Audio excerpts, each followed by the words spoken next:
ചങ്ങരോത്ത് പഞ്ചായത്തിൽ ഒരു ദളിത് പഞ്ചായത്ത് പ്രസിഡന്റ് ഉണ്ടായിരുന്ന സ്ഥലത്ത് കുട്ടികൾക്ക് നടത്തുന്ന ഒരു സംഭവം. അതുപോലെ തന്നെ LDF സ്ഥാനാർത്ഥി കെട്ടിവെക്കാൻ പൈസ കൊടുത്ത ആളെ LDF പ്രവർത്തകർ മർദ്ദിക്കുന്ന സംഭവം. ഈ രണ്ട് വിഷയങ്ങൾ എങ്ങനെയാണ്? അല്ല, അക്കാര്യത്തിൽ ഒരു UDFന്റെ എത്രമാത്രം അധപ്പതിച്ചിരിക്കുന്നു, എത്രമാത്രം ഒരു മോശമായ മ്ലേച്ഛമായ ഒരു സമീപനമാണ് ഈ പരിഷ്കൃത സമൂഹത്തിൽ UDF നേതൃത്വം സ്വീകരിക്കുന്നത് എന്നത് അതിൻ്റെ ഉദാഹരണമാണ് ഈ ചാണകം തളിച്ച സംഭവം. ചാണകം തളിച്ച മറ്റൊന്നുമല്ലല്ലോ, അവിടെ 5 വർഷക്കാലം ഒരു ദളിതനായ പഞ്ചായത്ത് പ്രസിഡൻ്റായിരുന്നു അവിടെ പഞ്ചായത്ത് ഭരണത്തിന് നേതൃത്വം നൽകിയത്. അതുകൊണ്ട് ആ പഞ്ചായത്ത് ഓഫീസിലേക്ക് പ്രവേശിക്കണമെങ്കിൽ ശുദ്ധികലശം നടത്തണം.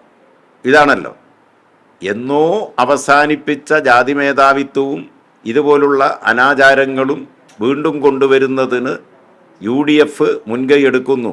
അതും പ്രബുദ്ധമായ ഒരു നാട്ടിൽ പരിഷ്കൃത സമൂഹത്തിന് കൊഞ്ഞനം കുത്തുന്ന ഒരു നിലപാടാണ്. പൊതുസമൂഹമാകെ രാഷ്ട്രീയത്തിനെല്ലാം അതീതമായി ഈ മനുഷ്യത്വഹീനമായ നിലപാടിനെതിരായി പ്രതിഷേധിക്കേണ്ടതുണ്ട്. മാധ്യമങ്ങളും അത് ആ അർത്ഥത്തിൽ പൊതുവിലെല്ലാവരും അതിനെ ഗൗരവത്തോടെ കണ്ട് വിമർശനാത്മകമായി ചൂണ്ടിക്കാണിച്ചില്ല എന്നുള്ള ഒരു വിമർശനവും ഞങ്ങൾ ചൂണ്ടിക്കാണിക്കുകയാണ്. അത് രാഷ്ട്രീയമല്ലല്ലോ, നമ്മുടെ സമൂഹം കൈവരിച്ചിട്ടുള്ള ഒരു നവോത്ഥാന മുന്നേറ്റവും അതുപോലെ തന്നെ ഒരു മാറ്റവുമുണ്ട്, പുരോഗമനപരമായ മാറ്റവുമുണ്ട്. അതിനെതിരായിട്ടുള്ള കടന്നാക്രമണമാണത്.